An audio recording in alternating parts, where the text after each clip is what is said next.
বর্তমানে আই গেছে খেলার মাঠও, আর খেলার মাঠত থেকে ছোট্ট একটা ব্লক। খেলাটা কিছুক্ষণের মধ্যে স্টার্ট হয়ে যাব, আর লাইভ তো হইব। লাইভ একটু করে করবার ইনো আইয়া ফ্রেন্ড ফলোয়ার বন্ধু অকলিতা ফাররা হইতাম গীতা আর আজটা ফিল্ড করা মানুষ। আজকে হইলো বালিয়ার টিমের খেলা।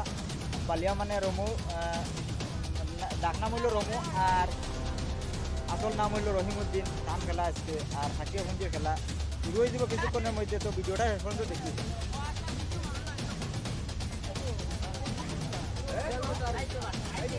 ভিডিওটা শেষ পর্যন্ত দেখলে বুঝতে পারবা আপনারা।